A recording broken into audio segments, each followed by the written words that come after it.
Any questions? Any thoughts here today? Yes, Nicole. I was wondering, IEPs get every year they have to be re-looked at and reevaluated. Do 504s ever have that happen? Yes, 504 plans usually reevaluation is totally dependent on the disability.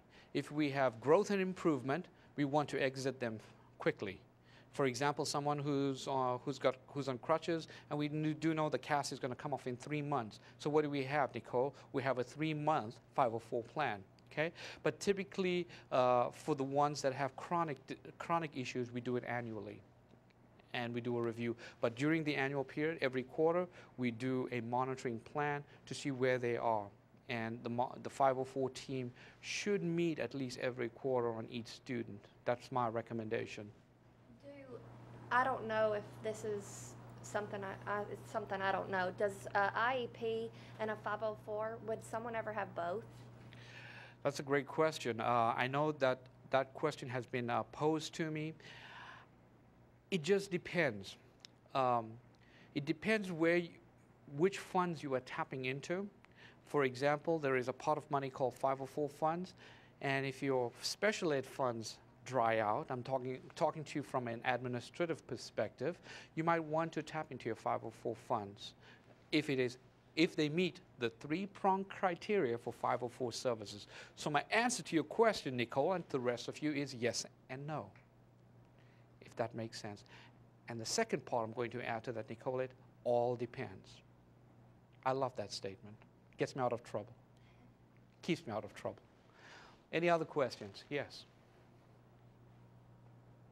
Good. And feel free again, East, West, Middle Tennessee, if you have any questions at this time, I would love to hear from you. I'm sure you have some questions, and feel free to call in at any time, and I will stop and take a pause and listen in on what you have to say. Feel free to call that number, 615-904-8352. All right, looking at organizational strategies, I've just demonstrated to you, showing you the 3-ring binder that you could create. There are also behavioral strategies that you could do. Very simple. Setting up a homeschool communication system. Someone's always getting into trouble. Someone who's not completing the work on time because the behavior gets into the center of the situation.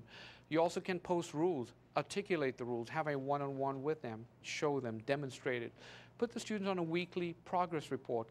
Also consider using what's called contingency contracting. And we all know that if you're setting up a contract, we have to mutually agree to that, so involve your student. And most important is that get them to self-monitor, get them to self-record behaviors. And as I showed you in that 3-ring binder, we had a tab section where we would put in a chart where they would self-regulate and try to monitor their own behavior. Because our goal in behavior management is what? Self-regulation, self-control, and self-awareness, so that I feel good about myself and I can function effectively, so that I can have a good experience at school. Okay?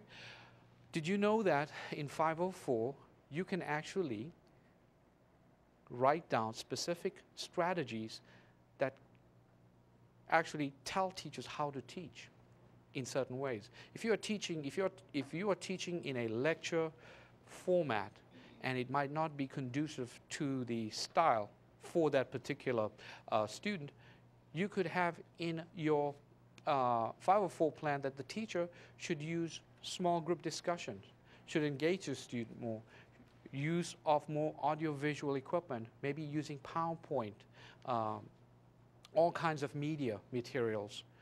Okay, I think we do have a question. A dyslexic student who has opted out of special education, they're not in resource classes, would they be considered 504?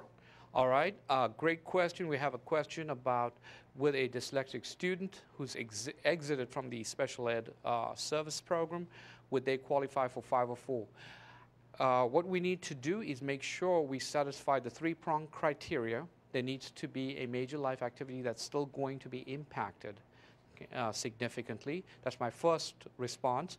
And secondly, my experience with that is we typically, when we exit a student with an issue of dyslexia, automatically they would go into a 504 plan, which is sort of a transitional moment for them so that we don't totally eliminate support and put them out in the deep end, because I think a 504 plan in your situation would be a good thing, and then from there have the students totally transitioned out of all programs. But my answer to your question, yes, a 504 plan would be something I would definitely consider before totally removing all of the services. Thank you very much. You're welcome. And if there are any other questions, feel free to contact us. We'd be more than happy to answer any of your questions. All right, some of your presentation strategies, we talked about how you could change your instructional style. This can be part of the 504 plan. We can use tape lessons. We could use software, computer-aided instruction, other audio-visual stuff. We could also select alternative textbooks, even provide a second textbook to be at home. We could even highlight a textbook, red, green, and blue. Red for content that's important, blue for definitions, green for probably test items. Okay, more presentation strategies, you can read up more about that. And now we're going to talk about evaluation methods. Okay, in testing students have difficult time. You could, in your 504 plan, we talked about it, you can do this orally. You can actually provide a personal copy of the test tools. You can provide a sample practice test so that they don't feel frustrated and they get an idea of what the test items are going, but it must be written in your 504 plan. Let's look at the next one. You can read up more about these examples here, but what I'm going to do right now is I'm going to talk to you about certain disabilities. I might not get to cover every single one, but I just want to highlight some of the major points, the major ones, and the rest of them I will encourage you to read more about it. They're very, very simple to read. They're very simple to address. And all I'm saying is get it in a plan, get it in your 504 plan. If it's not in the plan, it's not being implemented. If it's not being documented, it's not being done.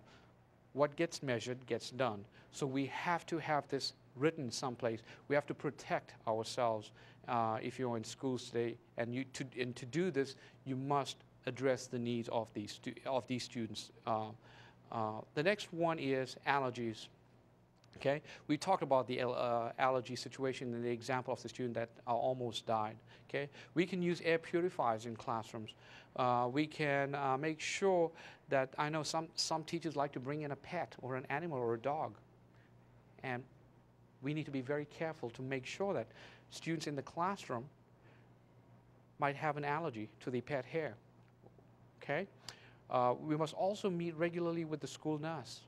We need to provide maybe in-service, informing students, informing them about the dietary aspects, looking at setting up a peer buddy, setting up coaches, okay? The other ones, we're gonna go through asthma. Again, with asthma, we just need to make sure that the inhaler is always filled. We need to make sure we have an emergency plan in place if a situation does arise, who to contact, who are the phone numbers, what do we do when this happens, okay? The next